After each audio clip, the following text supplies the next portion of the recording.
Bapa di surga, terima kasih bahwa dalam kebaktian ini kami kembali mendapatkan kesempatan dan kebebasan untuk membaca, untuk mendengar, untuk mempelajari, untuk merenungkan sebagian firman Tuhan. Kami sekali lagi mohon supaya Engkau hadir, memimpin, mengarahkan, memberkati penyampaian dan penerimaan firman.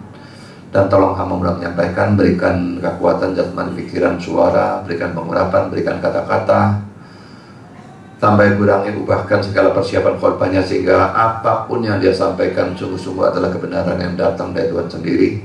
Lengkapi bungkus dengan kuasa dan pekerjaan Roh-Mu supaya jangan semua itu keluar dan kembali sia-sia. Dan kami berdoa kami semua dan mendengar, berikan kami kesegaran, berikan kami hati yang terbuka, berikan konsentrasi, berikan terang, buat kami mengerti. Dan telah kami mengerti, berikan kami ketundukan supaya semua kami jadi pelaku dan penangkap firman. Kami sadar setan bekerja, tolong kuatkan semua kami menghadapi godaan serangannya. Dan juga listrik dan semua peralatan gereja yang Kau jaga sehingga semua berjalan baik di dalam sepanjang acara firman, bahkan dalam sepanjang kebaktian. Terima kasih Bapa, dalam nama Yesus kami berdoa. Amin. Sekarang kita melanjutkan pembahasan kitab Kejadian dari Kejadian pasal 45 ayat yang ke-8 sampai pasal 46 ayat yang ke-7. Kita baca pasal 45 ayat 8 sampai selesai dulu pasal 45-nya, lalu pasal 46-nya nanti kita baca pada waktu kita akan membahas bagian itu. Jadi 45 ayat 8 sampai dengan 28. Jadi bukanlah kamu yang menyuruh aku ke sini, tetapi Allah. Dialah yang telah menempatkan aku sebagai bapak bagi Firaun dan tuan atas seluruh istananya, dan sebagai kuasa atas seluruh tanah Mesir. Segeralah kamu kembali kepada Bapa dan katakanlah kepadanya, beginilah kata Yusuf anakmu, Allah telah menempatkan aku sebagai tuan atas seluruh Mesir. Datanglah mendapatkan aku, janganlah tunggu-tunggu. Engkau akan tinggal di tanah Goshen dan akan dekat kepadaku, engkau serta anak dan cucumu, kambing domba dan lembu sapimu dan segala milikmu. Di sanalah aku memelihara engkau, sebab kelaparan masih ada 5 tahun lagi, supaya engkau jangan jatuh miskin bersama seisi rumahmu dan semua orang yang ikut serta dengan engkau. Dan kamu telah melihat dengan mata sendiri, dan saudaraku Benyamin juga, bahwa mulutku sendiri mengatakannya kepadamu. Sebab itu ceritakanlah kepada Bapak segala kemuliaanku di negeri Mesir ini, dan segala yang telah kamu lihat. Kemudian segeralah bawa Bapak kemari. Lalu dipeluknya lah leher Benyamin adiknya itu, dan menangislah ia, dan menangis pula lah Benyamin pada bahu Yusuf. Yusuf mencium semua saudaranya itu dengan mesra, dan ia menangis sambil memeluk mereka. Sesudah itu barulah saudara-saudaranya bercakap-cakap dengan dia. Ketika dalam istana Firaun terdengar kabar bahwa saudara-saudara Yusuf datang, hal itu diterima dengan baik oleh Firaun dan pegawai-pegawainya. Lalu berkatalah Firaun kepada Yusuf, katakanlah kepada saudara-saudaramu, buatlah begini. Muatilah binatang-binatangmu dan pergilah ke tanah Kanaan, jemputlah ayahmu dan seisi rumahmu, dan datanglah mendapatkan aku, maka aku akan memberikan kepadamu apa yang paling baik di tanah Mesir, sehingga kamu akan mengecap kesuburan tanah ini. Selanjutnya engkau mendapat perintah mengatakan kepada mereka, buatlah begini, bawalah kereta dari tanah Mesir untuk anak-anakmu dan istri-istrimu, jemputlah ayahmu dan dari sana dan datanglah kemari. Janganlah kamu merasa sayang meninggalkan barang-barangmu, sebab apa yang paling baik di seluruh tanah Mesir ini adalah milikmu. Demikianlah dilakukan oleh anak-anak Israel itu. Yusuf memberikan kereta kepada mereka menurut perintah Firaun. Juga diberikan kepada mereka bekal di jalan. Kepada mereka masing-masing diberikannya sepotong pesalin, dan kepada Benyamin diberikannya 300 uang perak dan 5 potong pesalin. Di samping itu kepada ayahnya dikirimkannya 10 ekor keledai jantan, dimuati dengan apa yang paling baik di Mesir. Lagi pula 10 ekor keledai betina, dimuati dengan gandum dan roti dan makan untuk ayahnya dalam perjalanan. Kemudian ia melepas saudara-saudaranya serta berkata kepada mereka, janganlah berbantah-bantah di jalan. Demikian mereka pergi dari tanah Mesir dan sampai di tanah Kanaan kepada Yakub ayah mereka. Mereka menceritakan kepadanya Yusuf masih hidup, bahkan dialah yang menjadi kuasa atas seluruh tanah Mesir. Tetapi hati Yakub tetap dingin, sebab ia tidak dapat mempercayai mereka. Tetapi ketika mereka menyampaikan kepada segala perkataan yang diucapkan Yusuf, dan ketika dilihatnya kereta yang dikirim oleh Yusuf untuk menjemputnya, maka bangkitlah kembali semangat Yakub ayah mereka itu. Kata Yakub, cukuplah itu, anakku Yusuf masih hidup. Aku mau pergi melihatnya sebelum aku mati. Saudara, hal yang pertama kita bahas adalah Yusuf mengundang Yakub ke Mesir. Pertama saudara, Yusuf menyatakan atau menceritakan kedudukannya pada saat itu kepada mereka, para saudaranya. Ini ada dalam ayat 8, ayat 9, dan ayat 13. Dan kita akan bahas ini. Yang pertama, poin A dalam ayat 8. Jadi bukanlah kamu yang menyuruh aku ke sini, tapi Allah. Dialah yang telah menempatkan aku sebagai bapak bagi Firaun, dan tuan atas seluruh istananya, dan sebagai kuasa atas seluruh tanah Mesir. Bapak, tuan gak masalah, tetapi kuasa ayat 8 akhir itu diterjemahkan ruler, penguasa atau pemerintah dalam King James, RSV, NIV, dan NASB. Agak aneh kalau kuasa ya, penguasa, pemerintah itu lebih cocok ya. Jadi terjemahan kita ini nggak tahu kenapa pakai, biarpun nggak terlalu parah, tapi pokoknya kalimatnya jadi aneh itu ya. Nah, apa yang Yusuf maksudkan pada waktu ia menyebut dia sebagai bapak bagi Firaun di sini? Rupanya kata bapak itu bisa diartikan dia menjadi semacam guru atau penasihat bagi Firaun. Jadi bapak tidak harus berurusan bapak dengan anak. Kadang-kadang bapak itu bisa pencipta, kadang-kadang bapak itu bisa berarti nenek moyang. Jadi bapak dalam Alkitab itu artinya sangat banyak. Dan Adam gelap membandingkan ini dengan Hakim-Hakim pasal 17 ayat 10, di mana Mika meminta orang Lewi menjadi bapak dan imam baginya, dan mengartikan istilah bapak di sini sebagai guru atau pengajar atau penasihat. Kita lihat ayatnya ya. Hakim 17 ayat 10. Lalu kata Mika kepadanya, nyata orang Lewi itu, tinggallah padaku dan jadilah bapak dan imam bagiku. Maka setiap tahun dan sebagainya. Jadi ini guru, pengajar, penasihat itu bisa juga disebut dengan istilah bapak. Sekarang ayat 9. Poin B. Segeralah kamu kembali pada bapak dan katakanlah kepadanya, beginilah kata Yusuf anakmu, Allah telah menempatkan aku sebagai tuan atas seluruh tanah Mesir, seluruh Mesir. Datanglah mendapatkan aku, janganlah tunggu-tunggu. Lalu poin ketiga ayat 13, sebab itu ceritakanlah kepada bapak segala kemuliaanku di negeri Mesir ini, dan segala yang telah kamu lihat, kemudian segala bawa bapak kemari. So, tentu ini dikatakan oleh Yusuf bukan untuk pamer ya. Tidak ada salahnya menunjukkan kebesaran dirinya, kehebatan dirinya, sepanjang motivasinya bukan untuk pamer. Ya, kalau memang motivasinya untuk sombong, untuk pamer, itu lain cerita. Tapi dia jelas bukan untuk tujuan itu. Dia maunya meyakinkan Yakub, supaya Yakub setelah tahu Yusuf punya kedudukan begitu tinggi, dia punya keyakinan dalam masa kelaparan sehebat apapun, dia pindah ke sana, Yusuf bisa memelihara mereka, dia dan seluruh keluarganya. Jadi saudara, tidak apa-apa ceritakan hal yang besar tentang diri kita, hal yang bagus tentang diri kita, selama bukan untuk motivasi menyombongkan diri, bukan dengan tujuan membangga-banggakan dan sebagainya dan sebagainya. Saya dulu waktu di ITS punya seorang teman, ya teman sangat dekat tentunya. Pokoknya 4 besar termasuk dia maupun saya di seluruh apa itu listing atau angkatan saya ya. Nah, teman saya ini rendah hati atau mau bagaimana saya tidak ngerti, tapi ini jelas bukan rendah hatinya orang Kristen tuh ya. Setiap selesai ujian ditanya, ya Pak, waduh gak iso, tapi nanti lulus dia. Dan selalu ngomong gak iso, tapi lulus. Nah di Facebook juga ada satu orang, kalau ngomong selalu, aduh aku ini goblok, belajar gak iso-iso, selama belajar gak pinter-pinter, selalu komentarnya kasih lagi, tapi itu dia debat. Dan kalau debat halus sekali, tidak pernah nyalakan orang, tapi memojokkan sekali. Jadi itu pinter, tapi terus aku goblok dan sebagainya. Saudara, apakah ini rendah hati? Kalau tadi ngomong dirinya hebat, tidak masalah selama itu bukan untuk menyombongkan. Sekarang saudara ngomong dirinya jelek, tapi kalau itu memang bukan faktanya, itu dusta saudara. Ya. Jadi tidak usah rendah hati dengan cara seperti itu. Dan tidak usah takut menunjukkan apa yang bagus dari diri saudara, selama motivasinya bukan untuk membanggakan atau menyombongkan diri.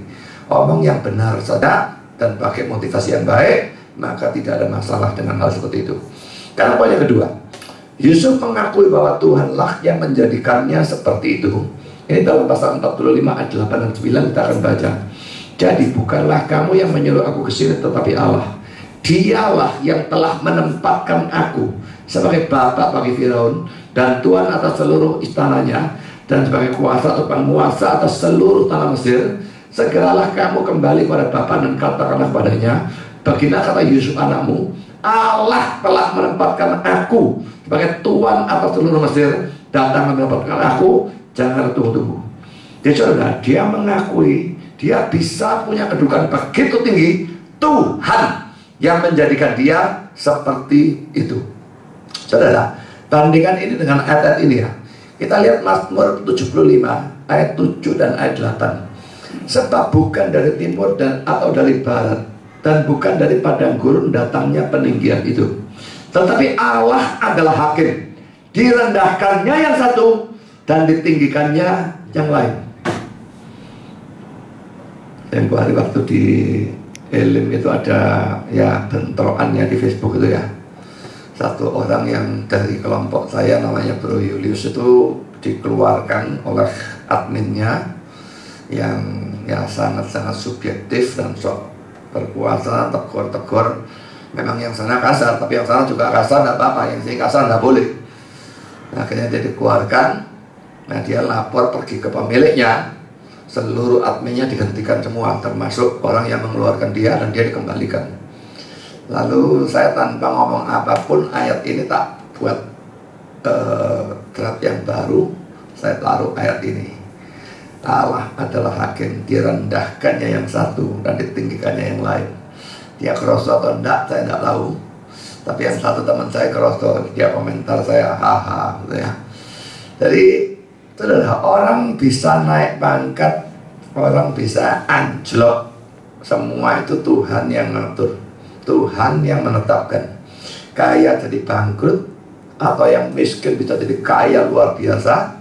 Kita naik pangkat atau turun pangkat, dapat kerjaan atau dipecat dari pekerjaan, dan sebagainya dan sebagainya. Saudara, kalau kita membaik, jangan sombong. Kalau kita turun, ya memang cari introspeksi itu harus ya. Tapi seringkali memang tanpa alasan apapun. Pada waktu Ayub bangkrut, apakah karena kesalahan dia? Enggak, sama sekali enggak.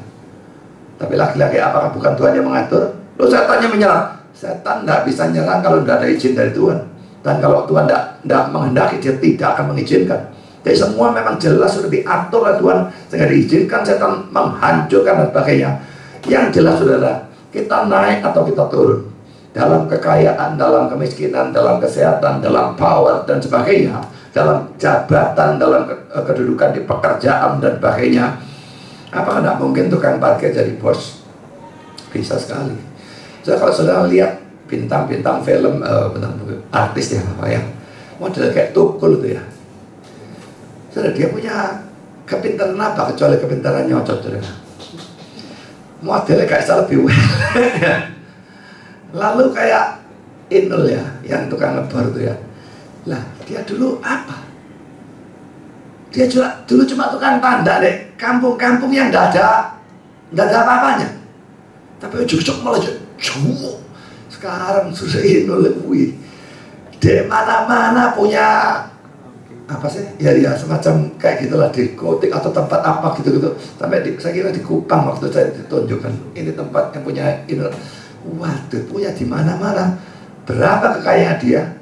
Jadi saudara, orang-orang yang kelas kambing bisa ngetop, yang ngetop bisa hancur. Semua Tuhan yang melakukan. Jadi saudara, pada waktu naik jangan sombong, dan pada waktu turun juga kalau melihat orang turun jangan menghina, karena yang turun bisa tahu-tahu nanti naik lagi. Dan kalau saudara hina dia, tahu-tahu dia naik di atasnya, saudara bagaimana? Jadi saudara, selalu tak sadari Tuhan yang bekerja. Dan selama kita anak Tuhan, apakah kita itu dinaikkan atau diturunkan, itu selalu untuk kebaikan kita. Jadi berharap kalau diturunkan, supaya satu kali dia naikkan kita kembali. Dan kalau kita dinaikkan, jangan sombong dan gunakan kedudukan yang tinggi itu, atau uang yang banyak atau apapun, untuk kemuliaan Tuhan. Karena Dia yang memberikan itu kepada saudara, maka saudara mesti wajib menggunakannya untuk Dia. Karena saudara poin B, Yesaya 45 ayat 7, yang menjadikan terang dan menciptakan gelap, yang menjadikan nasib mujur dan menciptakan nasib malam. Akulah Tuhan yang membuat semuanya ini. Saudara, apes atau hoki, Tuhan yang ngatur. Nah, tidak ada lain, Tuhan yang ngatur semuanya. Nah, seringkali pada waktu kita sukses dalam studi, dalam pekerjaan, dan kita tahu punya kedudukan tinggi, kita lalu punya kedudukan tinggi dan menjadi kaya, kita menganggap sebagai luck atau hoki, atau menganggap sebagai hasil kerja keras kita yang berjasa. Saudara, memang ini dari Tuhan. Tidak berarti bahwa kita lalu tidak perlu berbuat apa-apa untuk mencapai itu. Jadi Kristen yang Calvinis ini percaya penetapan Tuhan dan Tuhan melakukan segala-galanya, tetapi tanpa membuang tanggung jawab manusia seperti yang tadi disinggung oleh Bu Dorjo ya. Jadi kita memang berjuang untuk bisa maju, berjuang untuk bisa naik. Tapi kalau berhasil, ingat Tuhan yang membuat. Oke saudara, dua sisi dan dua-dua harus tekankan. Kalau bukan Tuhan yang memberkati, saudara mau berusaha apapun, semua tidak ada gunanya. Mari kita lihat Mazmur 127 ayat 1. Jikalau bukan Tuhan yang membangun rumah, sia-sialah usaha orang yang membangunnya. Jikalau bukan Tuhan yang mengawal kota, sia-sialah pengawal berjaga-jaga. Jadi kita mau melakukan apapun, kalau berkat dari Tuhan, sia-sialah semuanya itu. Kerja, saudara mau bangun rumah tangga, kita harus melakukan pelayanan di gereja, atau melakukan apapun, tidak ada gunanya. Tapi saudara, jangan cuma berharap Tuhan berkati lalu kita tidak melakukan apa-apa. Itu sama sekali salah. Jadi ingat, di satu sisi Tuhan yang melakukan, di sisi lain kita tetap punya tanggung jawab melakukan yang terbaik sesuai dengan firman yang bisa kita lakukan. Sekarang poin yang ketiga, Yusuf diberi Tuhan kedudukan yang tinggi, dan dia menggunakannya untuk dalam tanda petik gereja. Memang pada saat itu inilah gereja. Orang jangan pikir gereja itu cuma dalam perjanjian baru ya. Jangan perjanjian lama pun secara teologis orang-orang percaya itu disebut sebagai gereja. Dan Yusuf dinaikkan jabatannya dan dia gunakan kedudukan itu untuk gereja. Kita lihat dalam pasal 45 ayat 9 sampai dengan ayat 11. Segeralah kamu kembali pada Bapa dan katakanlah kepadanya, Yusuf anakmu, Allah telah menempatkan aku sebagai Tuhan atas seluruh Mesir. Datanglah mendapatkan aku, jangan tunggu-tunggu. Engkau akan tinggal di tanah Goshen dan akan dekat kepadaku, engkau serta anak dan cucumu, kambing, domba dan lembu sapimu dan segala milikmu. Di sanalah aku memelihara engkau, sebab kelaparan masih ada 5 tahun lagi, supaya engkau jangan jatuh miskin bersama seisi rumahmu dan sebuah orang yang ikut serta dengan engkau. Ya saudara, dia mau memelihara seluruh gereja. Kalau dia mau enaknya dia bisa saudara. Terserta nama saya babah dulu lihat anakku pokoknya ada bojo ada anak mari. Tapi saudara dia enggak, dia gunakan untuk seluruh gereja. Saudara bandingkan cerita ini dengan cerita dalam Esther pasal 4 ayat yang ke-13 sampai 17. Kalau saudara tidak familiar atau akrab dengan cerita Esther, Esther kan ya orang biasa ya, tapi dipilih menjadi istrinya, ya waktu itu mereka dalam pembuangan ya, istrinya dari raja dan sebagainya. Kita lihat Esther 4 ayat 13-17. Maka Mordekai, apa ini Mordekai ini pamannya menurut saya ya, menyuruh menyampaikan jawab ini kepada Esther. Jangan kira karena engkau di dalam istana raja, hanya engkau yang akan terluput dari antara semua orang Yahudi. Pada saat ini orang-orang Yahudi mau dibunuh semua ya.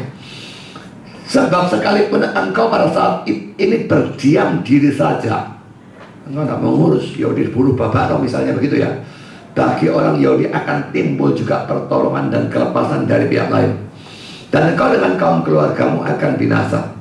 Siapa tahu, mungkin justru untuk saat yang seperti ini engkau beroleh kedudukan sebagai ratu. Kata-kata Mordekai ini luar biasa ya. Kalau kau diam saja, Tuhan bisa nolong dari pihak lain, tapi engkau yang akan binasa. Tapi siapa tahu engkau jadi ratu ini tujuannya Tuhan supaya engkau nolong Yahudi. Maka Esther menyampaikan jawab ini kepada Mordekai, pergilah, kumpulkanlah semua orang Yahudi yang terdapat di Susan, dan berpuasalah untuk aku, jangan makan dan jangan minum 3 hari lamanya, baik waktu malam, baik waktu siang. Aku serta dayang-dayangku pun akan berpuasa demikian, dan kemudian aku akan masuk menghadap raja. Sungguh pun berlawanan dengan undang-undang, kalau terpaksa aku mati, biarlah aku mati. Maka pergilah Mordekai dan diperbuatnya tepat seperti yang pesankan Esther kepadanya. Jadi saudara, ini sambungan dari nomor di atas ya. Kalau seseorang menganggap bahwa sukses atau kedudukan tinggi dan kekayaan itu karena kerja kerasnya atau karena hokinya, maka kemungkinan besar dia akan menggunakannya untuk kepentingan atau kesenangan dia sendiri. Aku yang kerja kok, karena aku sukses, ya tak enjoy lah, aku yang enjoy untuk diriku sendiri. Tapi saudara, kalau dia sadar bahwa sukses, kedudukan tinggi, kekayaan dan bahagia itu adalah dari Tuhan, maka dia akan menggunakannya untuk Tuhan. Saudara, saudara termasuk yang mana? Sampai sejauh mana saudara mau menggunakan kekayaan saudara untuk memberitakan Injil atau untuk pembangunan gedung gereja? Mungkin saudara berkata, loh, aku tidak suka-suka teman deh. Saudara, kalau saudara dipercaya sedikit, saudara tidak menggunakannya secara bertanggung jawab, saudara pikir Tuhan mau mempercayakan banyak. Saya memang tidak menganut teologi kemakmuran. Saudara beri sedikit, saudara menggunakan dengan bagus untuk Tuhan, lalu dikasih kekayaan. Itu cuma mungkin, tapi belum tentu. Tapi saudara, tidak peduli saudara dipercaya banyak atau sedikit, gunakanlah untuk Tuhan. Saudara punya sedikit, tetap yang sedikit itu pun Tuhan yang kasih. Nah, Tuhan yang kasih yang sedikit itu, saudara punya belas, malah minus, utang misalnya. Jadi saudara, saya tidak tahu apa yang saudara punya. Bakat, kepandaian, uang, kedudukan, pengaruh, tidak tahu apa saja. Kalau saudara punya itu, Tuhan yang memberi. Dan kalau memang Tuhan yang memberi, gunakanlah untuk Tuhan. Saya senang hari ini Noni pertama kali bisa main musik. Selama ini punya kemampuan, padahal dipendam terus sama dia. Ya. Tapi hari ini dia mulai gunakan Tuhan. Moga-moga jadi pemusik besar. Saudara, kalau saudara pintar nyanyi atau apapun, coba jadilah Jerman. Ya. Orang memang kalau belum pernah berdiri depan, lalu berdiri depan ke hadapan. Ya saya sendiri dulu gitu kok. Tapi kalau kita tidak mau melalui tahap-tahap itu, ya kapan maju nih saudara? Saya pertama ngajar sekolah minggu hanya menghadapi 6 atau 7 orang anak SD kelas 5, kelas 6. Waduh, gak karu-karuan, tangan wadem kabeh. Lalu pertama saya ngajar SMP yang saya ajar itu sekolah buangan. Dari sekolah-sekolah lain gak naik masuk sana. SMP kelas 3 umur 18, lebih gede dari saya.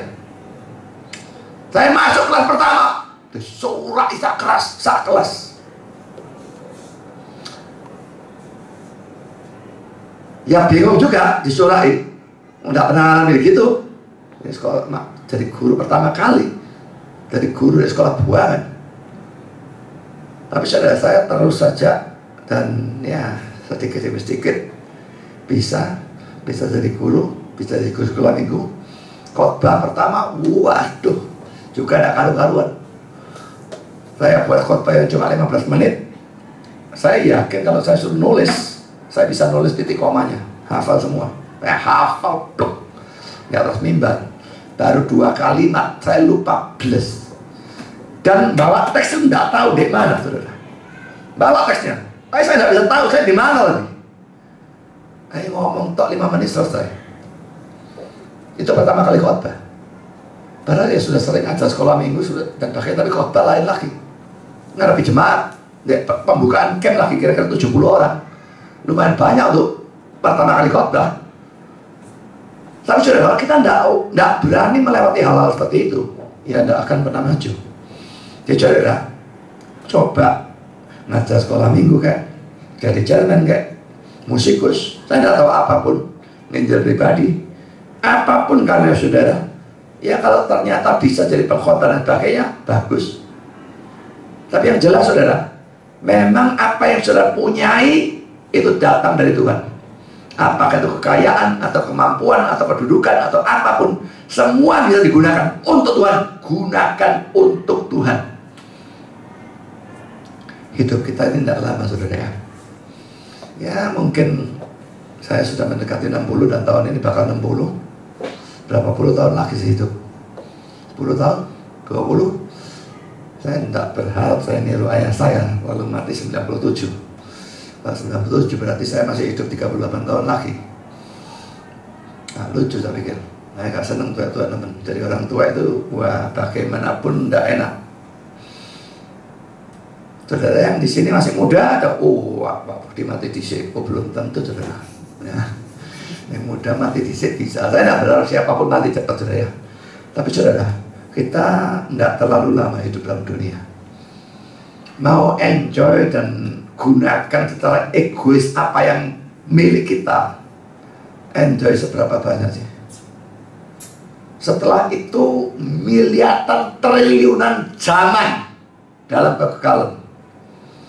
Kalau saudara gunakan di sini secara egois apapun yang saudara miliki, kerugiannya itu kekal. Saudara gunakan cara maksimal untuk Tuhan apapun yang saudara miliki, keuntungannya itu kekal. Jadi saudara pilih sendiri. Saudara mau gunakan untuk gereja, untuk kemuliaan Tuhan, apapun yang saudara miliki. Kita masuk dalam poin 4. Yusuf memberikan yang terbaik untuk gereja. Kita lihat ayat 10 dalam pasal 45. Engkau akan tinggal di tanah Goshen dan akan dekat kepadaku. Engkau serta anak dan cucumu, kambing domba, lembu sapi dan sebagainya. Ada yang mengatakan bahwa kata Goshen berasal dari kata bahasa Ibrani Geshen, yang berarti hujan. Dan ini menunjukkan bahwa itu adalah tanah yang subur.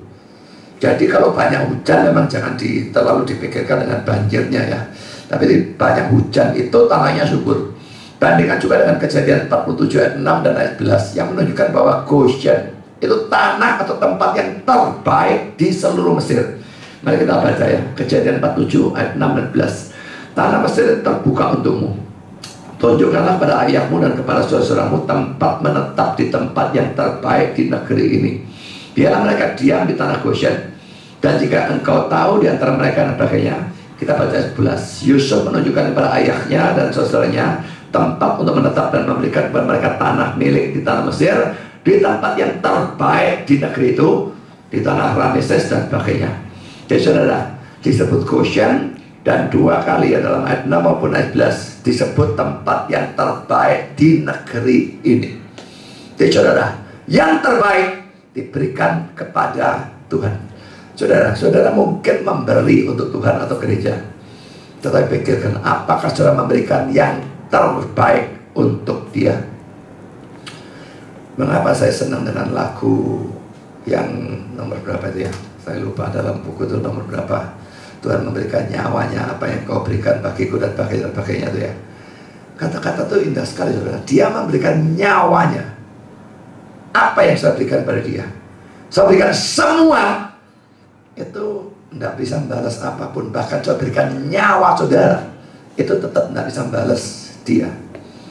Karena dia memberikan nyawa saudara pada saat saudara itu masih seterunya dia. Kalau sekarang saudara balas berikan nyawa, loh, dia sudah konco saudara, berikan bahkan Tuhan penebus juru selamat yang bukan main baiknya, lain sama sekali. Waktu dia berikan nyawa, saudara adalah seteru, dia tetap berikan nyawa.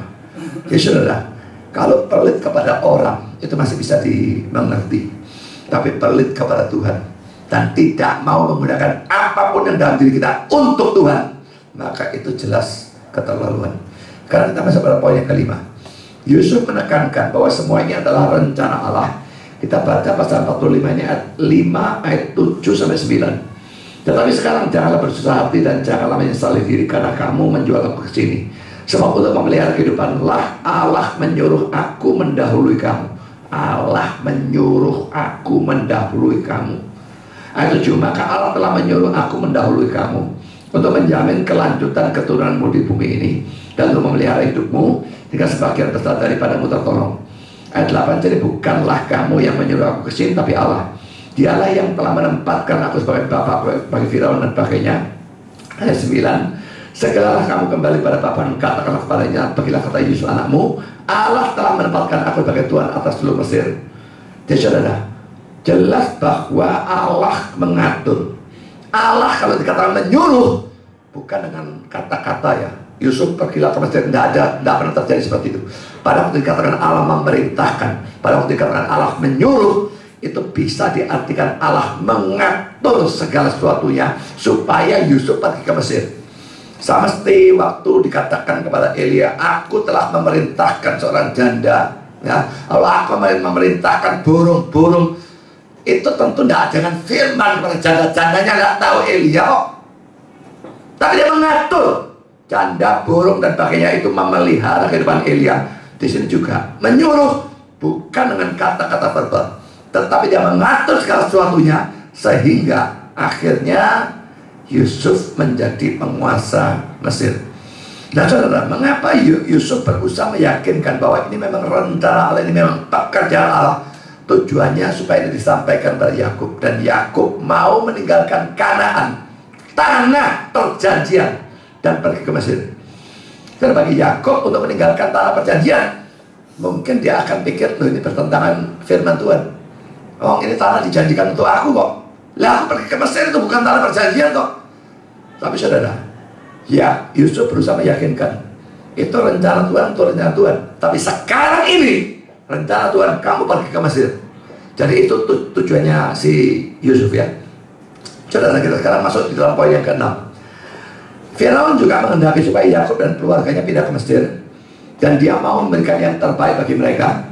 Dalam pasal 45 ayat 16 sampai dengan ayat yang ke-20, kita baca hanya bagian yang saya garis bawahi saja ya. Ayat 18, jemputlah ayahmu dan seisi rumahmu dan datanglah mendapatkan aku, maka aku akan memberikan kepadamu apa yang paling baik di tanah Mesir. Lalu ayat 20 bagian akhir, sebab apa yang paling baik di seluruh tanah Mesir ini adalah milikmu. Saudara, Firaun ini bukan orang Kristen. Bagaimanapun dia dipengaruhi oleh keberadaan Yusuf di sana, dia tetap bukan orang yang percaya. Tetapi saudara, Tuhan bisa bekerja pada diri orang kafir sedemikian rupa untuk melaksanakan rencananya dan untuk melakukan kebaikan bagi gereja. Bisa sekali. Kores digerakkan mengembalikan Yahudi dari pembuangan kembali ke Kanaan. Itu Kores apakah orang Kristen? Tidak. Apakah orang percaya? Tidak. Tapi Tuhan bekerja dalam diri dia mengatur supaya Kores kembalikan. Jadi di sini sama. Tuhan bekerja dalam hati dan pikiran Firaun untuk melaksanakan rencananya. Perlu diperhatikan bahwa sekalipun di sini jalan yang sesuai dengan kehendak Allah itu langsung terbuka, itu tidak berarti bahwa setiap kali kita menuruti kehendak Allah jalannya langsung terbuka atau mulus. Jangan selalu pikir begitu ya. Kalau jalan terbuka pasti dari Tuhan. Kalau Tuhan menghendaki jalannya selalu terbuka. Tidak ada dua-dua itu. Kalau Tuhan menghendaki jalannya memang pasti terbuka, tapi tidak langsung terbuka. Bisa terhalang dulu. Kalau lihatannya kayak tidak bisa masuk, tapi belakang terbuka kalau memang kehendak Tuhan. Saya jangan harapkan kalau kehendak Tuhan mesti semua uang mulus. Di sini memang mulus saudara. Di sini lancar. Tapi tidak selalu demikian. Misalnya saudara, dalam kitab Keluaran, pada waktu Israel yang sudah masuk ke tanah Kanaan berkembang biak, lalu Tuhan perintahkan mereka keluar, jelas kehendak Tuhan mereka keluar dan kembali ke Kanaan. Tetapi saudara, apakah caranya mulus? Firaun yang saat itu beda sekali dengan Firaun yang di sini. Dan memusuhi Israel. Dan dia menghalangi habis-habisan sampai dibutuhkan 10 tulah. Sudah dibebaskan, diuber lagi. Mulus? Gak mulus belas. Sampai musanya orang Israelnya juga, waduh rasanya frustrasi. Karena justru malah diperberat pekerjaannya dan sebagainya. Jadi saudara, kalau saudara melakukan sesuatu untuk Tuhan dan lalu ada tantangan atau halangan yang hebat, jangan terlalu cepat beranggapan bahwa itu bukan kehendak Tuhan. Justru kalau itu kehendak Tuhan, biasanya halangannya luar biasa besarnya. Mesti terbuka nanti, tertutup, belak. Tidak mungkin. Bisa tertutup gelap mula-mula, tapi dengan doa dan usaha itu mesti buka. Jadi pada waktu ada halangan, kita cenderung pikir, bukan kehendak Tuhan. Ini nyari gampang, saudara. Jadi kalau begitu sudah punya konsep, kalau kehendak Tuhan masih mulus. Itu merek teologi kemakmuran, tidak ada di sini, saudara. Jadi kalau kehendak Tuhan, justru harapkanlah halangan. Karena kalau sudah melakukan kehendak Tuhan, setan membuat mutlak, tidak kalau sudah pasti tidak bisa tidak. Sebaliknya kalau saudara melakukan pelayanan, lalu mulus terus, curigailah, ini apa kok setan perlu aku ya? Ini kehendak Tuhan atau kehendak siapa ini? Apa sesuai kehendak setan? Saudara, kalau orang-orang cerita, wah buka gereja langsung, wah jalannya terbuka, izinnya buka, duitnya datang, jemaahnya datang, bla bla bla bla, semua lancar. Saya malah curiga, ini kehendak Tuhan apa bukan? Kok aneh? Kalau kehendak Tuhan, setan mesti menyerang. Kok bisa ini dari serang setan? Saudara, yang dalam hidup saudara tidak ada problem relatif ya. Memang mutlak tidak ada problem, itu tidak mungkin. Tapi relatif tidak ada problem. Curigailah hidup saudara tidak sesuai dengan Tuhan. Introspeksi, kenapa aku ke Tuhan kok bisa setan tidak nyerang? Koncoku dia barangkali. Kalau saudara memang melakukan hidup ini diarahkan oleh Tuhan, dia tidak mungkin diam. Dia paling tidak senang, dia pasti menyerang habis-habisan. Karena poin ke-7, Yusuf melepas saudara-saudaranya untuk pergi pada Yakub dengan beberapa poin ini. Pertama, memberikan mereka bekal, pesalin, uang perak, juga 10 keledai jantan, 10 keledai betina dengan muatan apa yang terbaik di Mesir, gandum, roti, makanan. Ini pasal 45 ayat 22 dan 23. Kepada mereka masing-masing diberikannya sepotong pesalin, karena cuma berangkat balik lagi tidak usah banyak-banyak, sepotong pesalin. Dan kepada Benyamin diberikannya 300 uang perak dan 5 potong pesalin. Di samping itu kepada ayahnya dikirimkannya 10 ekor keledai jantan, dimuati dengan apa yang paling baik di Mesir, lagi pula 10 ekor keledai betina, dimuati dengan gandum dan roti dan makanan untuk ayahnya dalam perjalanan. Tidak aneh kalau mereka diberi bekal, tapi apa gunanya uang perak? Ya, bekal mungkin di sana sudah habis. Nanti kalau tidak ada bekal, pergi ke sini mati di tengah jalan. Jadi bekal tidak aneh. Uang perak gunanya apa, saudara? Dan mengapa begitu banyak? Ini tujuannya laki-laki untuk meyakinkan Yakub. Ini ngerampok atau uang peraknya. Jadi pasti dia Yusufnya dikaya sekali di sana. Kalau tidak bisa berikan 300 uang perak. Jadi meyakinkan supaya dia mau pindah. Ya, jadi ini sudah dipikirkan oleh Yusuf. Si Yakub ini akan keberatan untuk pindah. Tidak peduli betapapun rindunya dia dengan anaknya. Tapi Yakub orang yang sangat-sangat religius. Dan dia yakin Tuhan menghendaki Kanaan itu tempat untuk dia. Jadi untuk membuat dia meninggalkan Kanaan itu bukan sesuatu yang gampang. Maka Yusuf melakukan banyak usaha untuk meyakinkan Kanaan punyamu. Tapi untuk sementara ini Tuhan menghendaki kamu pindah ke sini. Kalau tidak di sana kamu habis, kamu mati.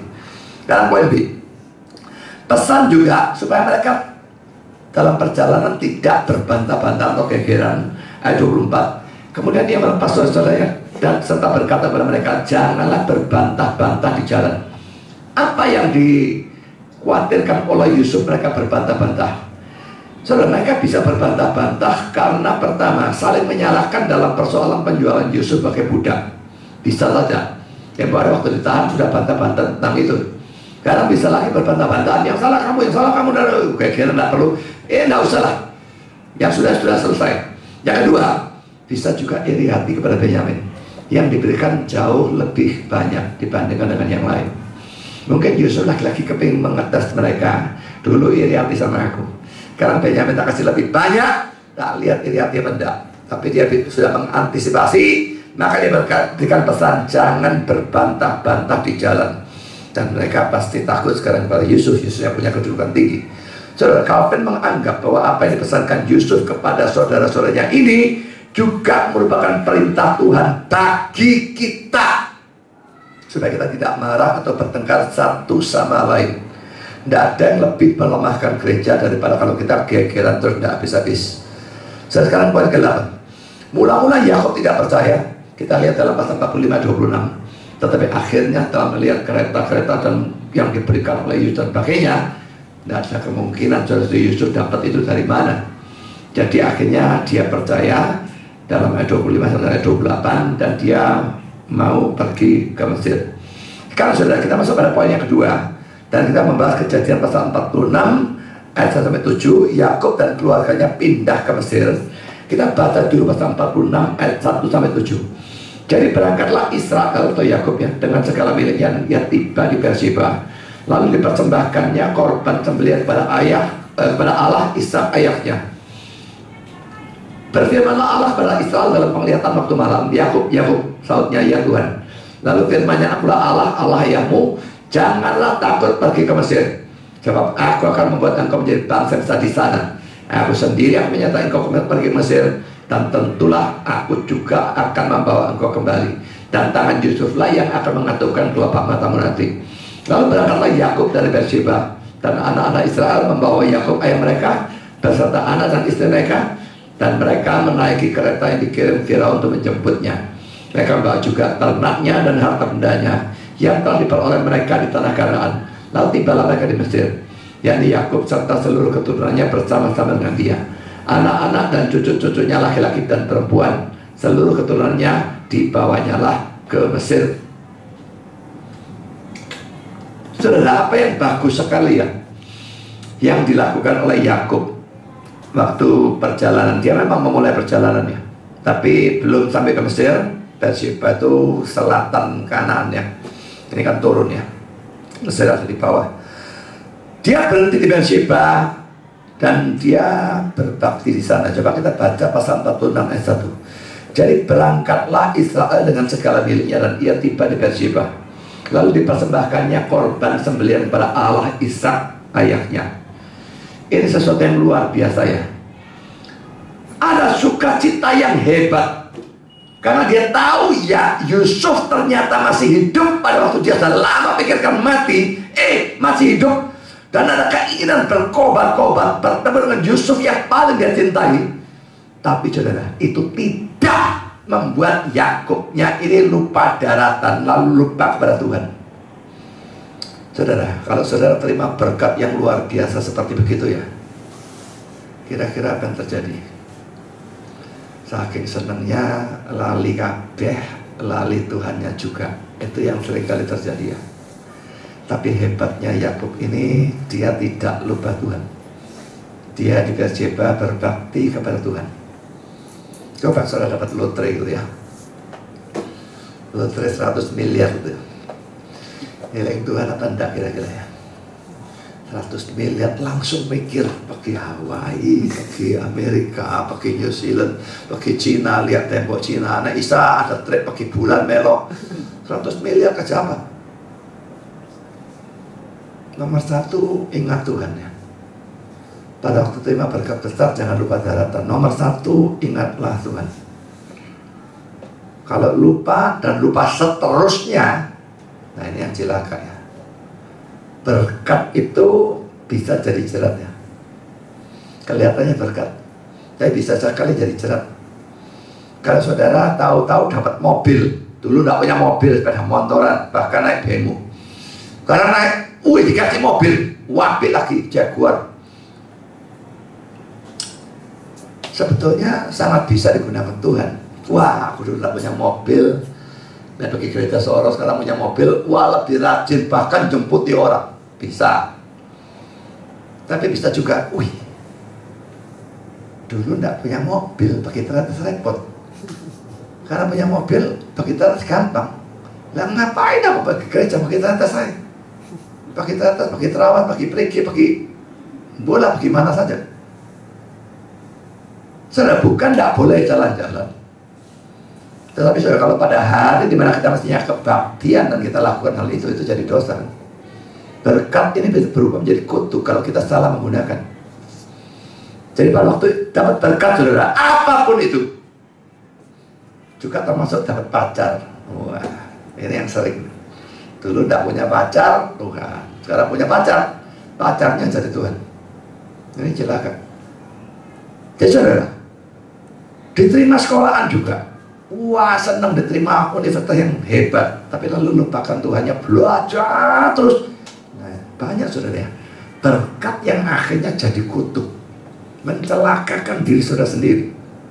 Jadi pada saat saudara terima berkat besar, jangan lupa Tuhan yang beri dan Tuhan yang terus mesti ditinggikan melalui semua itu dan melalui kehidupan saudara. Karena poin yang kedua, mungkin Yakub berbakti untuk menanyakan kehendak Tuhan dalam persoalan pergi ke Mesir. Ini mungkin karena kok diam-diam Tuhannya jawab, kenapa? Jadi dia mungkin berbakti itu minta petunjuk Tuhan juga. Apakah benar sih? Dia mungkin sambil jalan nih, sambil dak-dikduk, ini aku kayak salah apa benar? Ini Kanaan, ini tanahku kok. Tuhan bilang kok, sekarang aku pergi ke sana, yang benar sih mana? Mungkin dia seperti itu.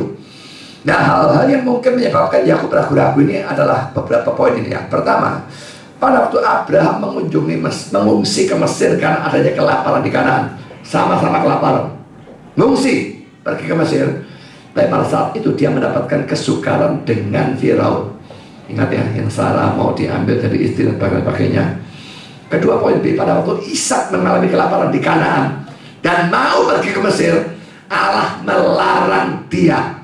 Kejadian pasal 26 ayat 1-3. Ketiga, ada nubuat dalam Kejadian 15 bahwa keturunan Abraham akan diperbudak di Mesir. Sebetulnya kalau ada nubuat seperti itu, harusnya dia ke Mesir. Kalau enggak gitu diperbudaknya bagaimana? Tapi bagaimana dia mikir, loh keturunanku diperbudak lah, ini dia benar. Ada apa aku bagi Mesir untuk diperbudak? Nah, itu bisa menjadi alasan bagi dia. Poin D, saudara, dia tahu bahwa tanah perjanjian itu adalah Kanaan dan bukan Mesir. Lah ngapain dia sudah di tanah perjanjian, dia tinggalkan pergi ke Mesir, bukan tanah perjanjian. Dan poin kelima, dia sudah tua. Kejadian 47:9 mengatakan 130 tahun. Cukup tua saudara ya. Jadi ini beberapa pertimbangan membuat dia mungkin ada keraguan-raguan. Tapi lagi-lagi saudara, kita melihat hal yang hebat dalam diri Yakub. Beberapa saudara. Pertama, sekalipun Yusuf menekankan bahwa semua itu adalah rencana Allah, tapi Yakubnya mau tahu sendiri dari Tuhannya. Nah, Yusufnya salah gimana? Yusuf mengira padahal bukan. Lala silakan, dia mau tahu sendiri dari Tuhan. Jadi Yusuf yang bagus ya. Jangan percaya kepada orang lain tentang kehendak Allah bagi saudara pribadi. Ada orang-orang yang cukup tidak tahu malu biasanya dalam persekutuan-persekutuan ya. Seorang perempuan datang ke seorang laki, Tuhan menyuruh aku kawin sama kamu. Jadi bukan guyonan saudara. Dan ini banyak cerita model seperti itu, orang yang begitu tidak tahu malu. Dan dosen saya pernah menceritakan. Dan lakinya jawab, lah kalau Tuhan nyuruh kamu kawin sama aku, mengapa dia tidak ngomong sama aku untuk kawin sama kamu? Mana bisa Tuhan menyuruh sepihak, sana suruh kawin sini dan suruh. So, jangan percaya segala macam kekonyolan dan karu-karuan. Gampang aja aku datang ke siapapun, Tuhan ngomong sama aku mesti dapat duit 1 miliar dari kamu. Lola kalau dewe. Mungkin kadang-kadang kelihatan langsung konyolnya, tapi kadang-kadang tidak saudara. Orang ngajak saudara, Tuhan menyatakan kehendaknya, kita kerjasama dirikan gereja. Bagus saudara. Tapi saudara langsung percaya. Jangan percaya orang lain kalau sudah urusan kehendak Tuhan untuk saudara. Kalau itu kehendak untuk dia, itu lain cerita. Tapi untuk saudara, saudara gumul sendiri untuk tahu kehendak Tuhan sungguh-sungguh untuk saudara, ya atau tidak. Karena poin kedua, untuk menemui Yusuf, anaknya yang paling dia cintai, yang sudah hilang selama 22 tahun, kita bisa dihitung saudara ya, dari Kejadian 41-46, Kejadian 45 ayat 11, kita tahu Yusuf saat itu berusia 39 tahun, sedangkan waktu dia dijual, dia umur 17 tahun, itu Kejadian 37:2. Jadi sudah 22 tahun dia kehilangan, dan sekarang mau kumpul. Wah, pasti kepengen nang cepet nang mari. Andai kata ada kapal terbang, dia naik kapal terbang. Andai kata ada Concorde, dia naik Concorde. Tapi saat itu adanya keledai kuda, ya sudah dia terpaksa naik keledai kuda. Lama tak nyampe-nyampe. Tapi saudara, hebatnya dia masih menanyakan kehendak Tuhan. Seandainya Tuhan berkata, Kak Yakub, Jangan pergi ke Mesir, aku gak peduli Yusuf di sana. Tetaplah di Kanaan. Saya kok jamin dia balik. Gak peduli dia serindu apapun dengan anak yang dia cintai, dia akan kembali ke tanah Kanaan. Saudara, di sini satu contoh yang luar biasa, betul-betul luar biasa. Dia sangat ingin sesuatu itu, tapi masih menanyakan kehendak Tuhan. Dan dia mau tunduk. Saya yakin kalau Tuhan ternyata tidak cocok kehendaknya dengan apa yang dia sangat inginkan itu. Biasanya saudara, kalau orang Kristen mau melakukan sesuatu yang tidak terlalu dia inginkan, maka dia tanya kehendak Tuhan. Nah, dan ternyata Tuhan bilang, enggak, wah, aku memang gak terlalu kepingin kok. Tuhan, enggak, ya kebetulan, baguslah. Khususnya kalau disuruh jadi hamba Tuhan, biasanya orang gak kepingin juga ya. Saya dulu waktu krosok masih saya belum yakin jadi hamba Tuhan. Waduh, gak kepingin belas saya saudara. Terus di muka umum dan saya jadi pendeta. Saya gak kepingin belas kok. Tapi saya bergumul, saya yakin. Nah, biasanya orang kalau tidak terlalu senang lalu bergumul, dia bergumul. Dan bergumulnya moga-moga aku gak senang, Tuhan juga gak senang, gitu lah. Ya. Tapi saudara, pada waktu saya mengumpulkan sesuatu yang sangat saudara inginkan, biasanya saudara seringkali tanpa pergumulan bahkan sudah kadung kepingin kok. Langsung wis gak gumul-gumulan atau bergumul dibengkokkan. Tuhan ngomong apapun cocok, mau Tuhan seneng kok. Pokoknya masih cocok. Ini bahayanya sudah bergumul pada saat kita sudah sangat kepingin. Dan ini banyak terjadi pertama kalau saudara jatuh cinta luar biasa.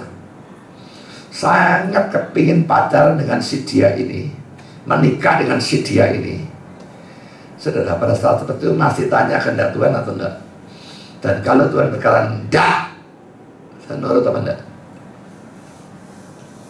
Ini paling suka saudara, melibatkan emosi. Nanti pergumulannya dipengaruhi emosi secara luar biasa hebatnya. Paling suka bergumul pada saat seperti ini, percintaan, karena emosinya main luar biasa.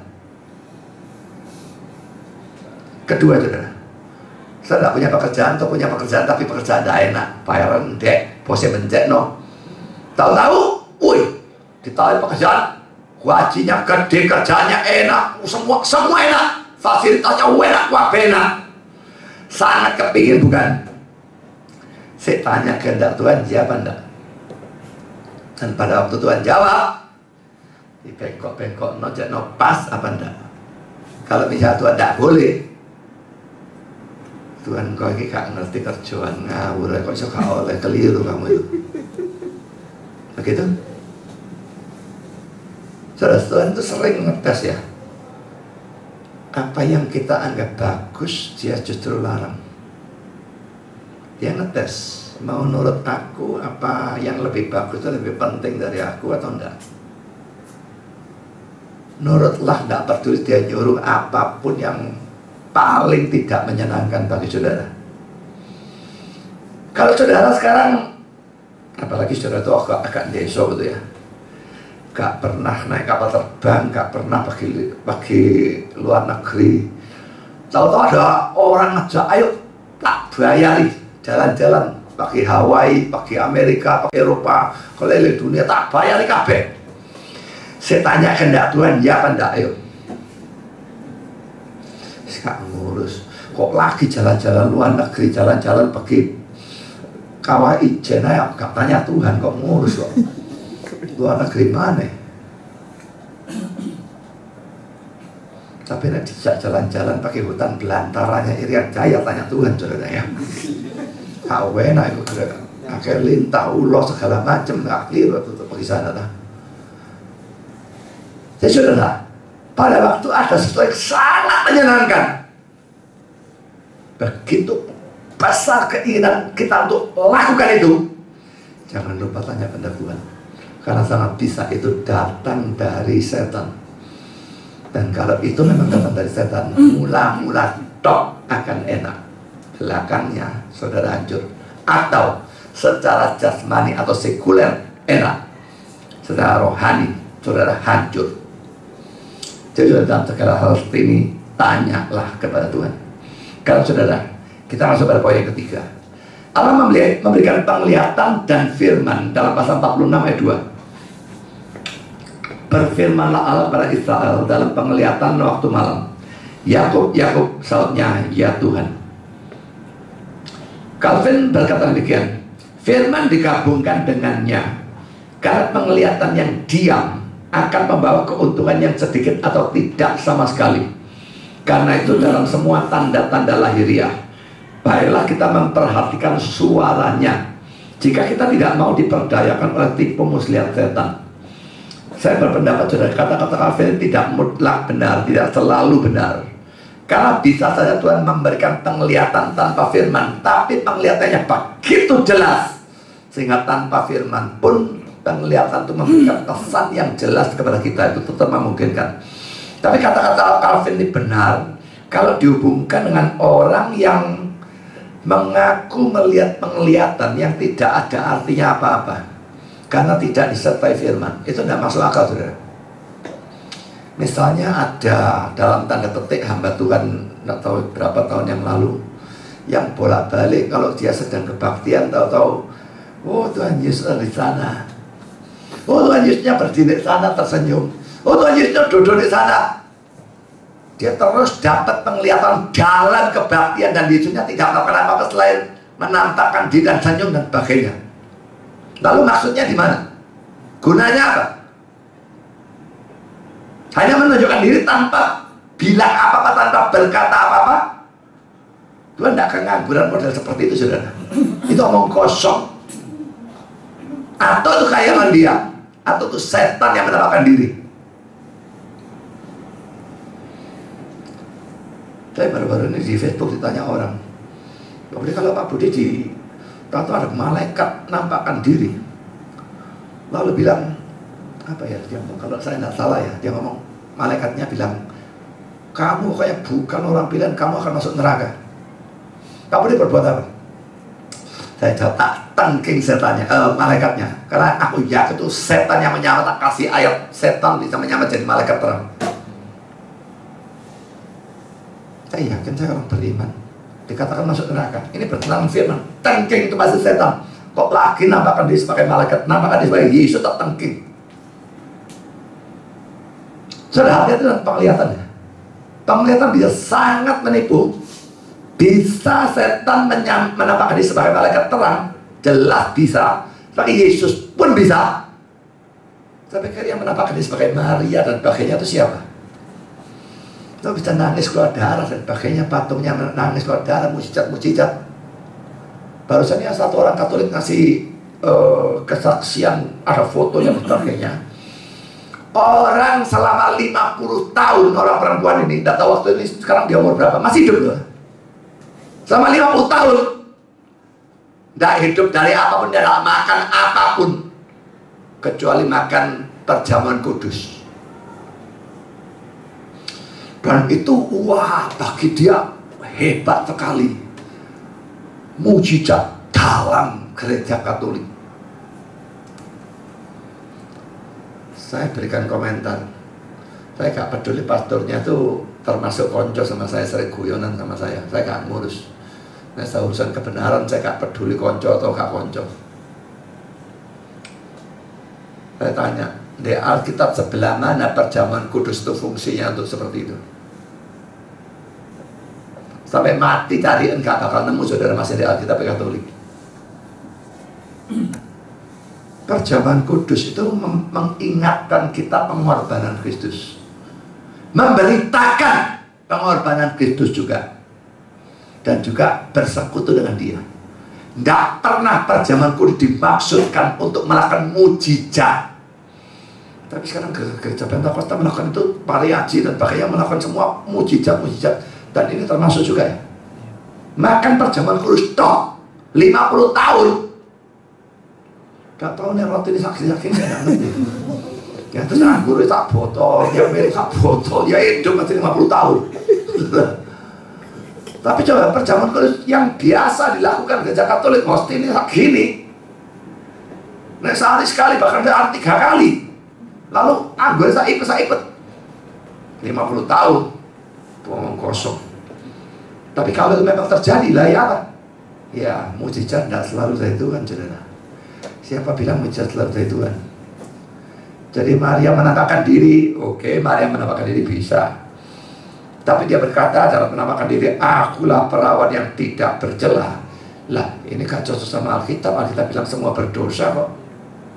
Maria juga berdosa, mana bisa menampakkan aku perawan tidak bercela? Setan mesti. Tapi Katolik percaya sekali mati-matian hal itu. Juga percaya, oh karepmu. Aku punya kepercayaan sendiri. Kalau aku melihat seperti itu, ya yang mau kosong, gak cocok firman, pasti setan, titik. Tangking, habis perkara. Jadi yang nampakkan di itu siapa, tidak peduli, saudara. Apakah itu malaikat, apakah itu Yesus, apakah itu Maria, apakah engkaumu yang menampakkan diri, saya gak ngurus. Tapi pokoknya kalau pesan yang disampaikan atau fakta yang ditunjukkan bertentangan atau berbeda dengan Alkitab, itu datang dari setan. Tangking dan jangan gubris. Dan Calvin menerapkan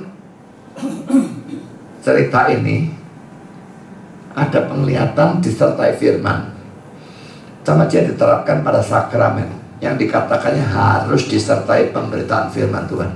Dan memang merupakan doktrin Calvinis ya, bahwa sakramen tanpa firman tidak ada gunanya.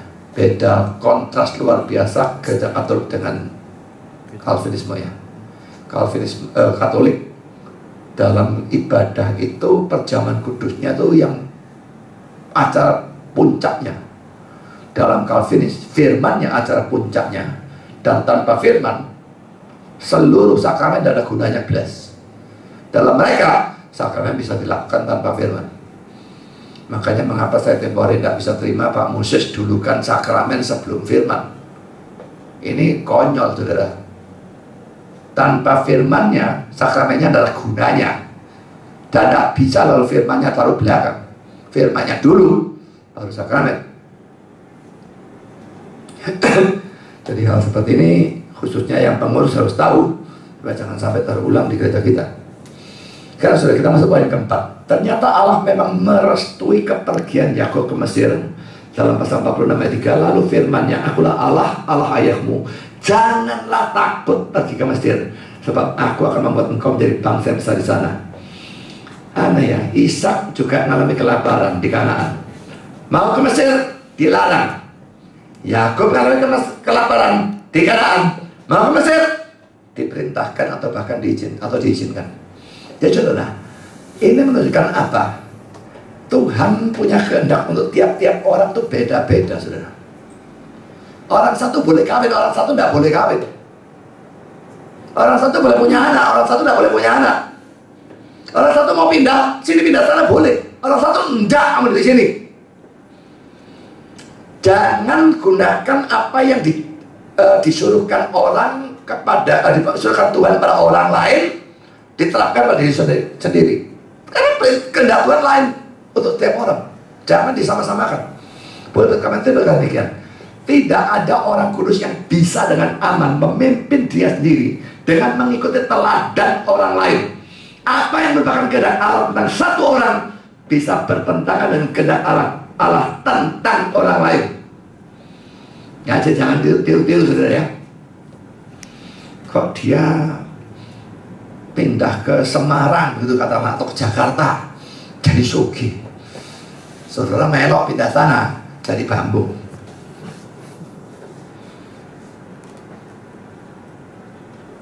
Jadi saudara ini jelas beda.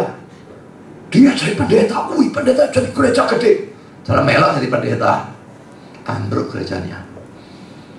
Jadi saudara, semua kehendak Tuhan beda untuk setiap orang. Jangan niru, gumulkan sendiri. Poin kelima, Allah bahkan memberikan janji-janji kepada Yakub dalam ayat 3b dan ayat 4. Kita baca 3 dan 4. Lalu firman-Nya, akulah Allah, Allah ayahmu, jangan takut pergi ke Mesir, sebab aku akan membuat engkau menjadi bangsa yang besar di sana. Ini janji ya. Aku sendiri akan menyertai engkau pergi ke Mesir, dan tentulah aku juga akan membawa engkau kembali, dan tangan Yusuflah yang akan mengatupkan kelopak matamu nanti. Saya perhatikan ayat tadi ya. Ini ada bagian yang sangat penting yang kalau diserang oleh orang-orang yang anti Kristen kita silakan. Pertama saudara, poin A, akan dijadikan bangsa yang besar di sana dalam ayat 3b. Ini tergenapi ya, karena dari kira-kira 70 orang yang berangkat ini dalam pasal 46 ayat 27, akhirnya menjadi sekitar 2-3 juta orang pada waktu keluar dari Mesir. Bilangan 1 ayat 45 menunjukkan bahwa jumlah orang laki-laki di atas 20 tahun adalah 635.000. Dan ini adalah tahun kedua sejak keluar dari Mesir, berarti tidak terlalu beda banyak ya. Kalau orang laki-laki di atas 20 tahun jumlahnya 635.000, maka saya kira secara aman kita bisa mengatakan jumlah total itu 2-3 juta orang. Jadi dari 70 orang waktu datang menjadi 2-3 juta orang pada waktu keluar. Tapi bisa bayangkan ya, Musa itu ngeluh setengah mati loh, mimpin 2 atau 3 juta orang di padang belantara. Mimpin 20-30 orang itu bisa ngeluh, 2-3 juta orang bangsa yang tegar tengkuk. Kita bisa bayangkan bagaimana. Tapi saudara, ini digenapi. Karena poin kedua, Tuhan akan menyertai Yakub dan membawanya kembali. Hati-hati, yang ini yang saya katakan, membawanya kembali. Loh, kapan Yakub dibawa kembali? Calvin mengatakan demikian. Tetapi janji pengembalian Yakub tidak boleh diartikan tentang dia sendiri, tetapi menunjuk pada keturunannya. Mengapa ditafsirkan begini? Pertama saudara, Yakub mati di Mesir. Kejadian 49 ayat 33. Tuhan bawa kembali. Tulangnya barangkali saya tidak ngerti, tapi Yakubnya sendiri tentu tidak, dia mati di Mesir. Kalau orang bilang, lo kamu nasib sakarmu dewe ini nubuatnya gagal, titik, buat diartikan keturunannya gagal. Nanti dulu tidak bisa dikalahkan, nubuatnya gagal. Pada saat Tuhan mengatakan aku akan membawa kembali, dia nyambung. Tangan Yusuflah yang akan mengatupkan kelopak matamu nanti. Coba kita baca ulang ayat 3 dan 4 tadi di atas. Ayat 4-nya ya. Aku sendiri akan menyertai engkau pergi ke Mesir, dan tentulah aku juga yang akan membawa engkau kembali. Dan tangan Yusuflah yang akan mengatupkan kelopak matamu nanti. Berarti Tuhan bilang dia mati di sana. Dan karena itu bukan ngawur saja menafsirkannya si Calvin ini ya. Tafsirkan mengembalikan keturunannya. Yakubnya tidak mungkin hidup karena memang Yusuf yang mengatupkan kelopak matanya. Orang mati kadang-kadang kan melek ditutup itu ya. Itu berarti dia mati di Mesir. Sekarang yang keenam dan yang terakhir, dengan adanya perintah atau izin Tuhan dan janji dari Tuhan ini, maka Yakub lalu berangkat ke Mesir beserta seluruh keluarganya. Saudara, sungguh indah kalau kita tuh bisa hidup dan berjalan dan bertindak dengan dukungan firman Tuhan. Akan lain ya kalau kita hidup dan bertindak tanpa ada dukungan firman. Saya bersyukur bahwa pada waktu saya dipanggil Tuhan itu, saya bergumul mati-matian dan saya tidak mau jadi pendeta waktu itu, jadi hamba Tuhan tidak mau, kecuali Tuhan berikan saya keyakinan 100% tidak kurang sedikit pun. Pada waktu pergumulan selama 7 bulan itu saudara, naik ya, 50% yakin, 60% yakin, 70% yakin, 80, 90. Saya bilang, Tuhan pokoknya tidak 100, aku gak berangkat, gak ngurus. Apakah tuntutan saya salah? Saya nuntut kok bagi Tuhan? Tidak.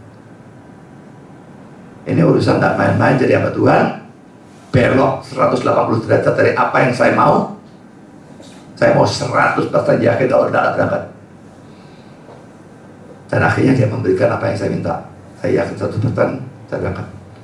Andai kata itu tidak ada, mungkin dalam perjalanan pelayanan yang saya sudah 25 tahun lebih ya, kembali dari Amerika tahun 88, Dari tahun 2013 kemarin 25 tahun. Orang sering 25 tahun masih dirayakan, saya kan ngurus 25 tahun, 50 tahun, 100 tahun, saya gak peduli. Apa urusannya dirayakan untuk meninggikan diri atau bagaimana? Dalam 25 dan ini tahun ke-26, waduh, problemnya tuh seringkali tidak terbayangkan. Saya kira sudah tidak usah saya cerita yang ngerti. Tapi problem ya penyakit, ya problem keluarga, ya problem perceraian, ya segala macam. Kalau tidak ada keyakinan pada waktu saya memutuskan jadi hamba Tuhan itu, kalau tidak ada keyakinan pada kehendak Tuhan, mungkin sekali di tengah jalan saya berhenti. Dari dulu problemnya tidak selesai. Di gereja yang lama gegeran dengan Leo, akhirnya gegeran dengan Stephen Tong, keluarkan. Masuk gereja Exodus, gegeran di sana tidak habis-habis gegerannya. Akhirnya masalah keluarga, keluarkan lagi. Kenapa bisa bertahan? Karena ada keyakinan itu kehendak Tuhan. Jadi saudara, kalau saudara mau melakukan sesuatu, punyailah keyakinan itu. Karena kalau itu tidak ada, kita tidak perlu berpikir, waduh salah, begitu sendiri. Akhirnya gak karu-karuan, saudara. Jadi yakin kehendak Tuhan itu sesuatu yang luar biasa penting. Dan Yakub di sini yakin kehendak Tuhan, berangkat terus. Andai kata dia tidak boleh, dia akan balik. Maukah saudara pastikan kehendak Tuhan pada waktu saudara mau melakukan apapun, apakah yang menyenangkan atau yang tidak menyenangkan. Tuhan memberkati saudara. Amin. Mari kita berdoa.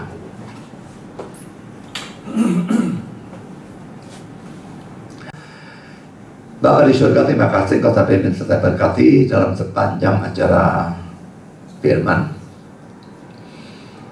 Dan Tuhan, kami belajar banyak dari persoalan ini. Khususnya kami melihat betapa salehnya Yakub dalam menginginkan sesuatu yang sangat diinginkan, tetap tidak lupa Engkau dan tetap menanyakan kehendak-Mu. Dan kami yakin dia tunduk, tak peduli apapun yang Engkau perintahkan. Tuhan, tolong supaya kami bisa meniru teladan Yakub. Pada waktu mendapat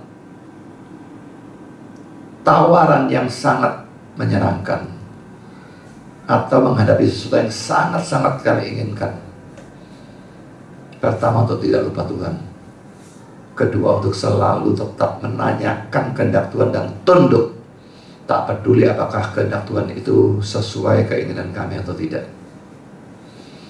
Biarlah Engkau makin mengarahkan setiap kami dalam perjalanan hidup kami, baik secara sekuler maupun secara rohani, untuk selalu ada di pusat kehendak Tuhan. Terima kasih Bapa, dalam nama Yesus kami berdoa.